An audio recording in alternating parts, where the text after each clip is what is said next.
Prevention Month. March na pala ngayon.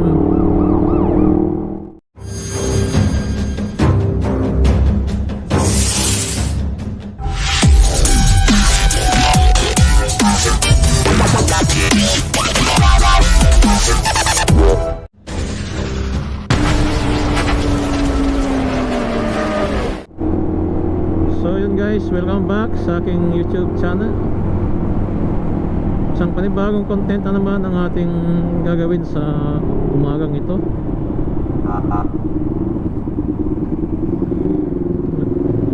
Yun, kung bago ka pa lang sa aking channel ay huwag mong kalimutang i-subscribe yung ating subscribe button at i-hit mo na rin ang notification bell para ma-update ka kung may video pa tayo na i-upload. So yun, for today's video guys, meron tayong pupuntahan ngayon at imi-meet up. So hindi ko sure kung makakapunta yung mga imi-meet up natin. So ito ay may kinalaman sa ating club. So imi-meet up natin yung Tarlac chapter. Nakasama sana yung ating chapter na Nueva Ecija chapter. Sa kasamang palad ay hindi kami natuloy. So yun, dahil wala naman akong gagawin ngayon, tinuloy ko pa rin kahit na mag-isa lang ako. So mga busy kasi yung mga yung mga member natin sa Nueva Ecija. At ganoon din sa Tarlac. At hindi rin kasi kumbaga tawag ito, biglaan lang kasi yung set. So 2 days before yata or 3 days, kaya siguro hindi sila nakapag-prepare. At yun, nauwi na lang sa solo ride. So yun, shoutout pa rin sa ating chapter na Nueva Ecija. At sa ibang chapter na rin, shoutout ko na rin. Lalong lalo na yung kasabay nating may rides ngayon, yung Monteparlas chapter, Matapat chapter. So meron din yata sa Pangasinan chapter at La Union. Meron din yata silang ride for a cause na tinatawag. So yun, bali tignan natin kung meron tayong ma-meet up sa Team Tarlac. Hindi pa pala sila recognized as chapter kasi nga hindi pa sila buo or hindi pa sila solid. At yan nga, at wala pa silang talagang officer.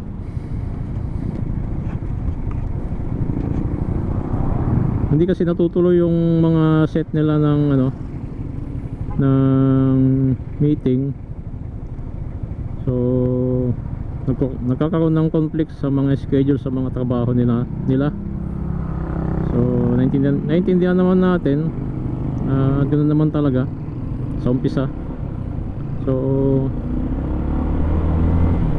okay lang naman yun guys, understandable naman yun. Kasi sa kulos natin sa club ay panghuli lang itong club, family first at work first siyempre.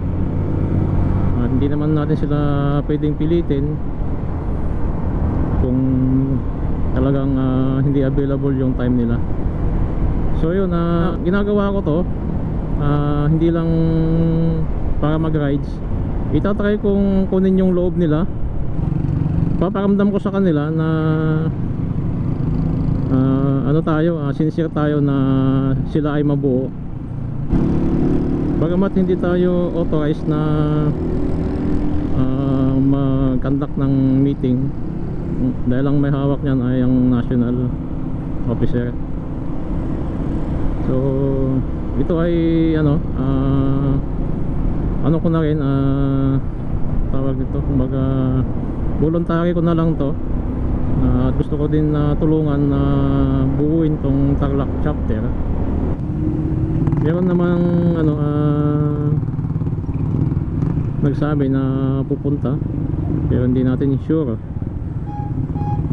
kasi nga ang napapansin ko sa kanila parang ano, napapakiramdaman sila. Pero kung di man sila attend o di natin sila ma-meet, okay lang naman yun. Tuloy na lang natin na mag-rides. At ang target talaga namin o venue namin ngayon ay sa Nambalan Dam.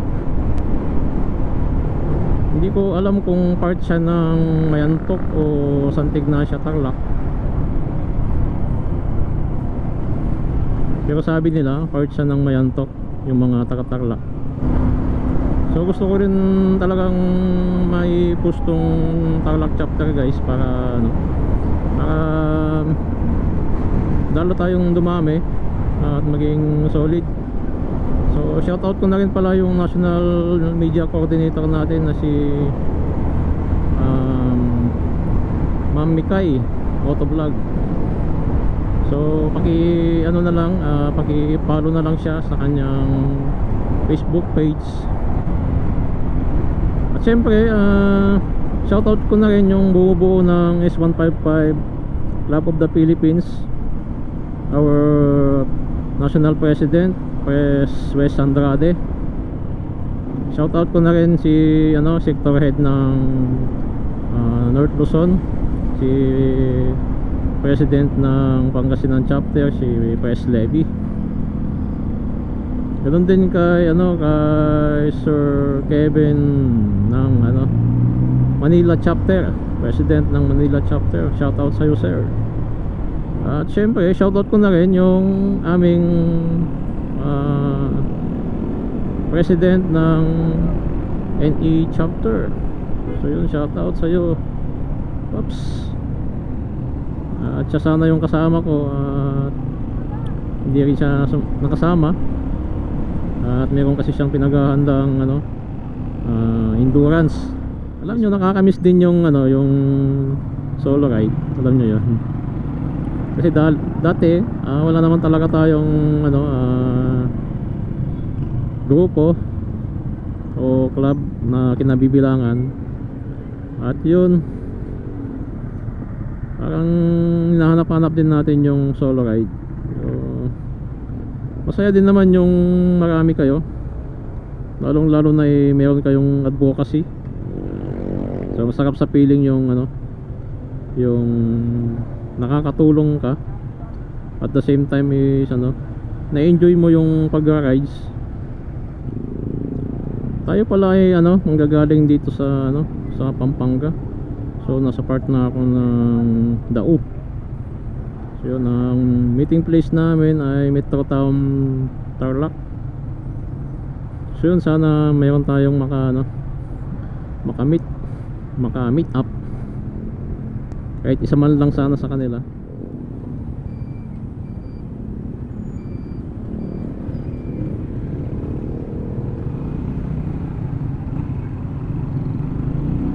Good job, sir. Ingat po. So yun, ganda ng ginagawa ni sir. Na-assist niya yung mga yung mga pedestrian. So sana tayong mga riders ay maging responsible tayo sa mga traffic sign, lalong lalo na sa mga pedestrian. Dahil ang pinopromote natin sa ating club ay riding safety. So yun, bagamat hindi natin naiwasan yung mga aksidente, so siguro mas maiwasan natin kung ang bawat isa sa atin ay maging responsible at respeto sa kapwa nating rider o driver. So yun lang ang siguro maipapayo ko, kasi yun naman talaga yung dapat. Saka isa pa, yung give and take na sinasabi. Pero sa akin, sa pananaw ko bilang isang rider, ay ako yung palaging nagbibigay.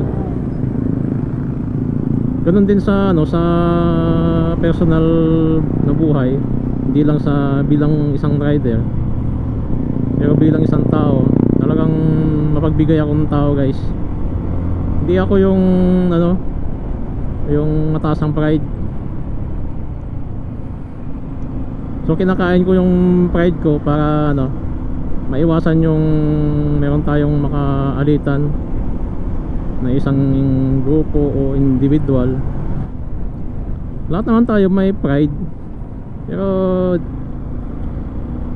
may kanya-kanya kasi tayong ano, ugali na pataasan ng pride.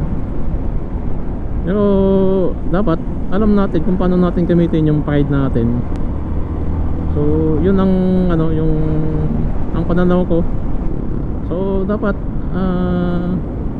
so kanya-kanya na rin tayo, pero para sa akin kasi siguro depende rin. Kaya nga sabi ko sa inyo guys, nasa ano, nasa tama yung paggamit ng pride. Hindi basta may pride ka laging pride yung paiiralin mo.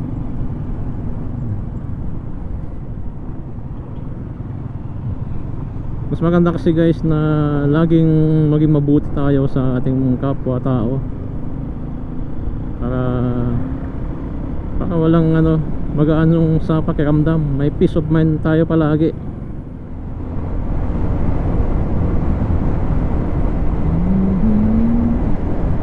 Wala silang yan. May day off din.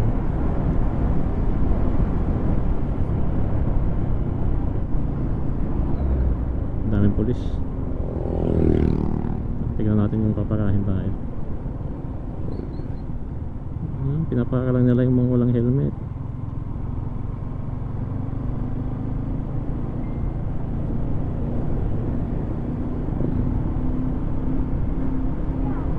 Daming rider. At mabubuo din yan. Mabubuo din natin ng Tarlac chapter. Kasi lahat naman ng chapter sa kanya nag-umpisa Kahit naman yung Nueva Ecija chapter sa kanya din nag-umpisa. Parang ano, parang may gana, walang may pake. Nasa GC, nagpakad sa GC pero wala namang pake. Hindi naman nag-update. So ganun din yung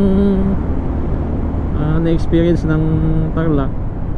So siguro may sasuggest ko dito, mag-ano sila ng admin. Wow, big bike. Sana all. Sundan natin. Sarap.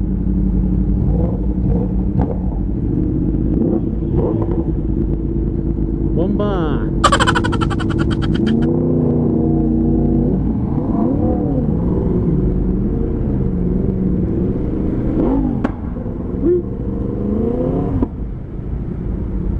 Sana all may big bike. Uy, sana all.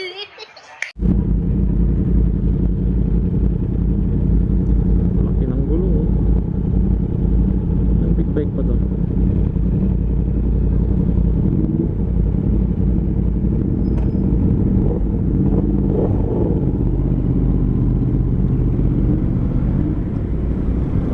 May na tayo sa pagkilatas ng big bike guys Ride safe.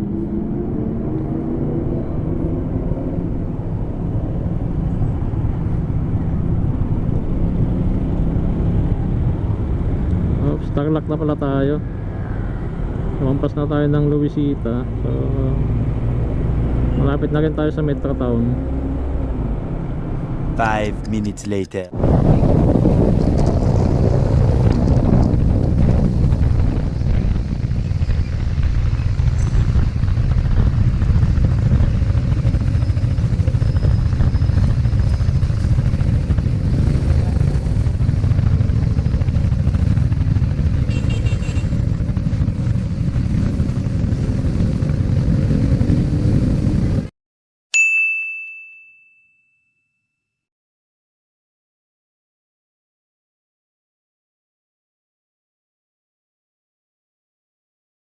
One hour later.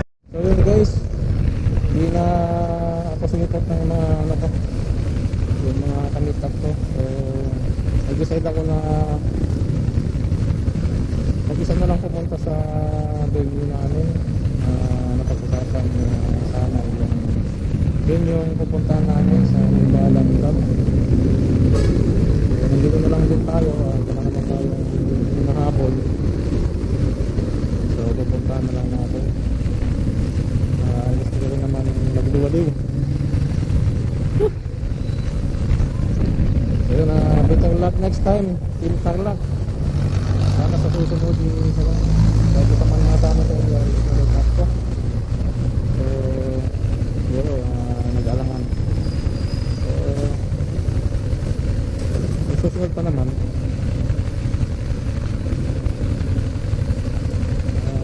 huwag tayo susuko na ano na hindi tumayo itong Tarlac chapter ng S155. So ganun talaga. Ngayon tayo basta makamit natin yung tagumpa. Tagumpa talaga.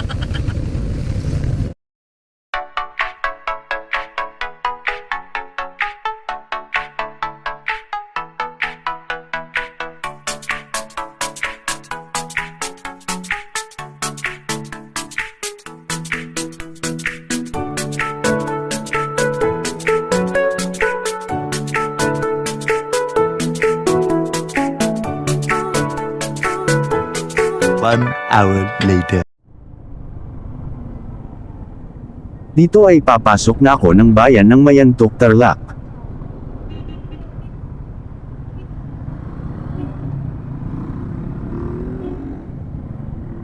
Continue on Mayantok Provincial Road for 4 kilometers.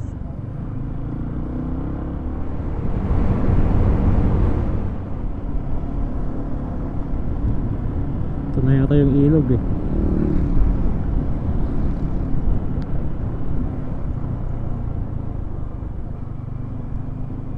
Tayo sa Nambalan.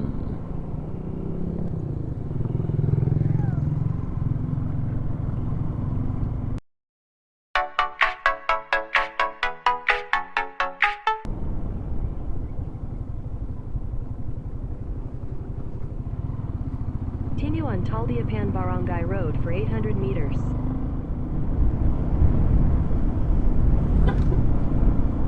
Meters, turn left to stay on Taldiapan Barangay Road. Layo pala.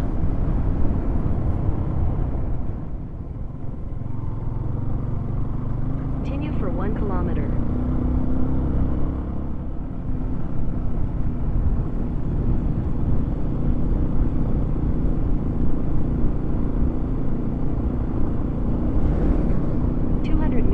Turn left onto Gasud, Nambalan Road. The next left onto Gasud, Nambalan Road.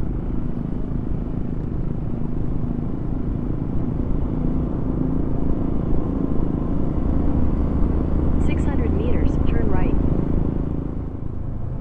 The next right.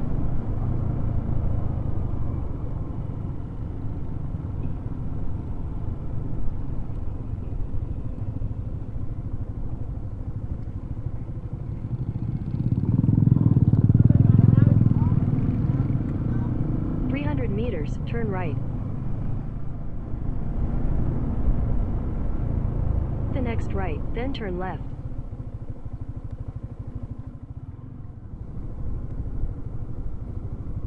Dito kailangan ko na magtanong, tingin ko ay naliligaw na ako, hahaha.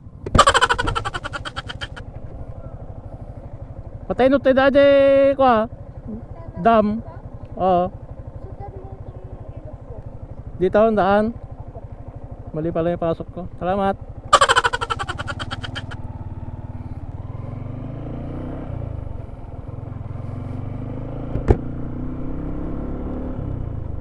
The next left, then turn left.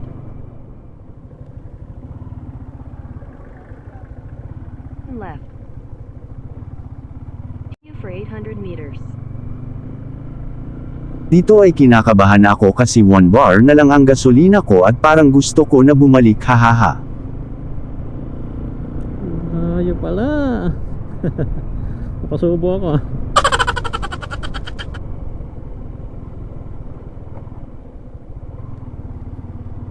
maganda dito ah. Huwag lang tayo maubusan ng gasolina. Layo pa pala.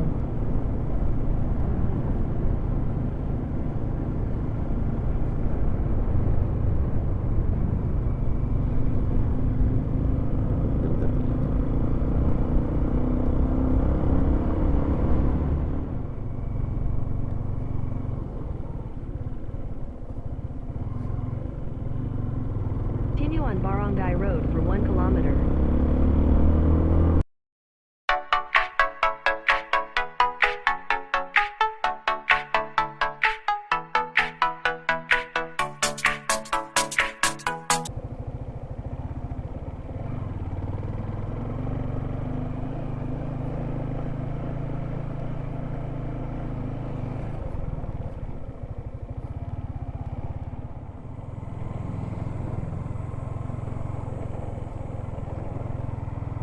The next right onto Gosud, Nambalan Road.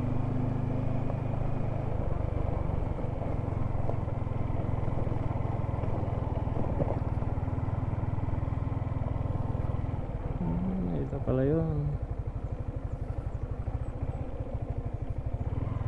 Continue on Gosud, Nambalan Road for 2 kilometers.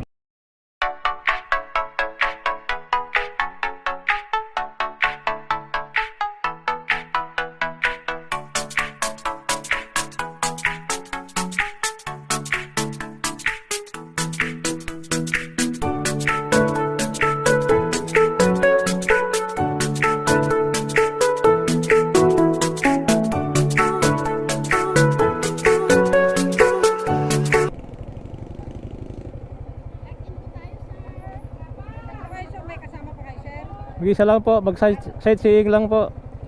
Sightseeing lang.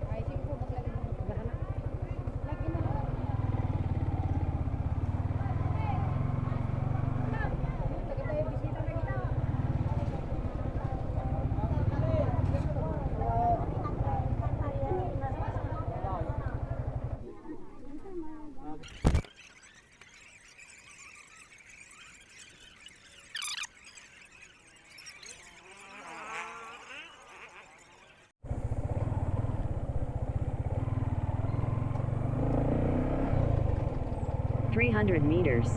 Yun, dito pala guys. Ganun pala yung sistema dito. Ah? Oh, sige. Oh, vlogger lang. Paano masabi?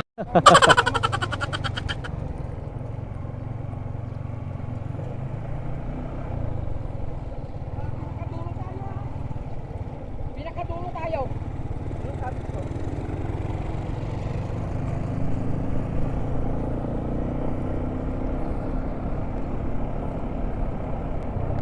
Ayun, kunwari magsusurvey muna tayo. Kasi nga hindi natin kasama yung tropa. Kaya siguro some other time, next time. Ganun pala.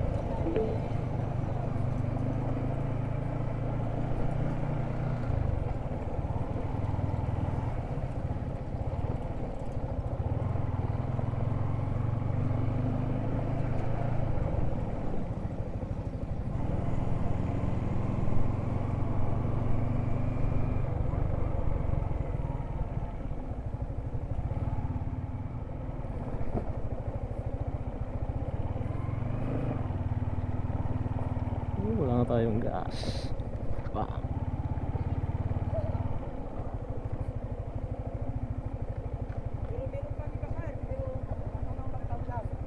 Pero mas maganda daw sa pinakadulo. Adayaw. Mamaya, punta tayo. Sa pinakadulo, puntan natin. May mababaw, may malalim, may lampas tao. Dito hanggang ang talagang pinakamalalim, ganito lang. Doon sa sinasabing yung dulo, yung tubig maagos na bibili ko. Yung tubig. Pero yun na yung ano, pinakadulo. Pinakadulo na yun. Tignan natin sir, para i-ano mo, i-video mo para... Dito ay namangha ako sa ganda ng tanawin. At dito na rin ipinaliwanag ni Tatay Junior kung magkano ang upa ng cottages. Manuti cottage Nasa 700 daw ang upo sa cottage, depende sa laki at sa araw, lalo na kapag araw ng Sabado at Linggo, nagre-range talaga ng ganun. At sa ordinaryong araw naman ay 500. Dadalhin pa daw ako ni Tatay Junior sa 3 pa niyang cottages sa gawing dulo. At doon daw hindi ako magsisisi sapagkat malalim daw ang polygoan doon. Nang may lagpas tao. Napagdesisyonan ko na makita ko ang sinasabi ni Tatay Junior dahil yun inaman talaga ang sadya ko dito, yun ay para mag-survey.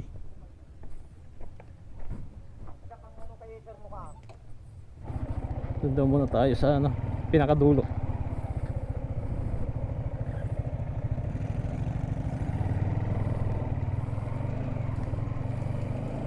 Nandito na lang din tayo. Punta na natin. So kawawa pala yung dito. Nakabelly pan. Kailangan ingat tayo dito. Yun, may mga parking dito.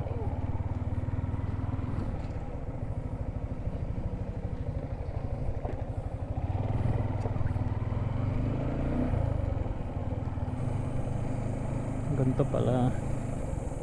Para siyang Palacol. Palacol River sa Florida, Pampanga.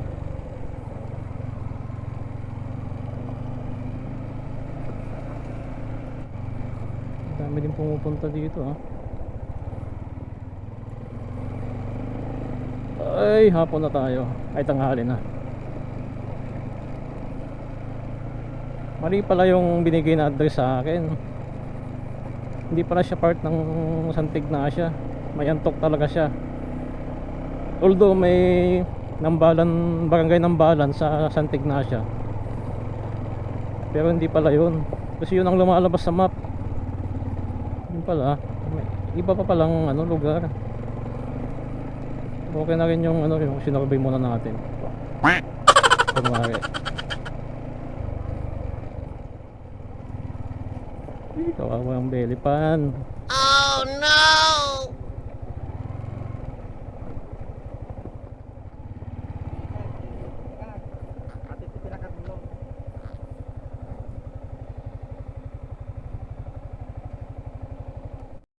Papunta na kami sa sinasabing cottage ni Tatay Junior.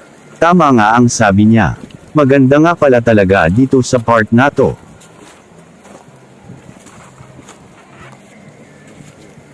May ate bandat. Madalam na ito.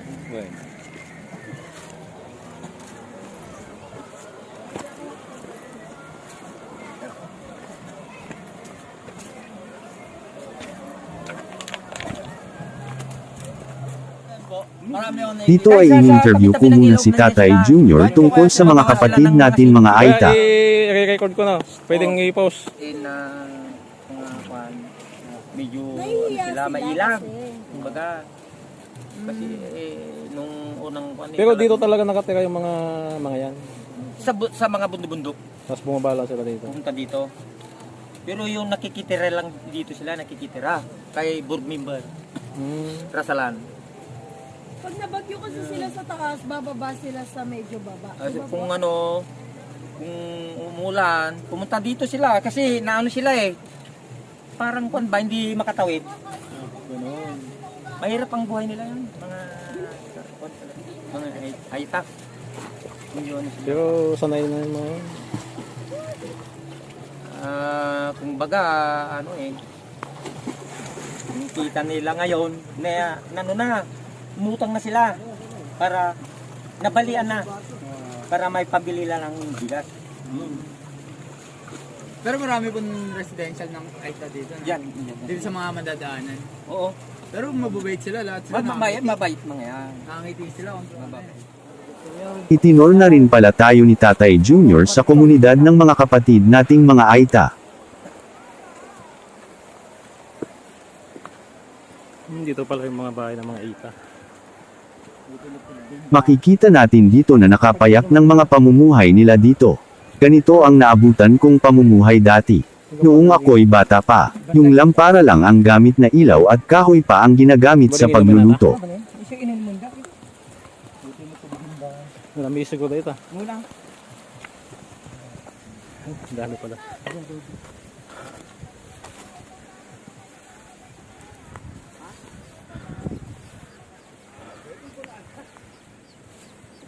Yung kalabaw. Tisoy si kalabaw. Ang dami. Ang dami pumupunta dito.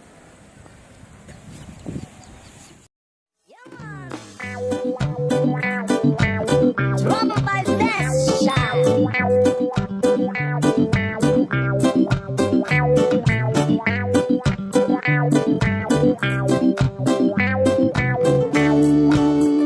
Baby frozen tears, it was hard through the years. I'll never give up, never one of my dreams. The deep inside is my love that you like. Yeah, God only knows that I can't let you go. When I'm in love, it will be for better. I give you my heart forever and ever. No arms can never hold you more than I do. No man can never love you, no, it's true. No arms can never hold you more than I do. You came to me from heaven, yes, it's true. And if I ever lose your love, well, whether I ever lose your heart, oh baby, I'm dying for your love.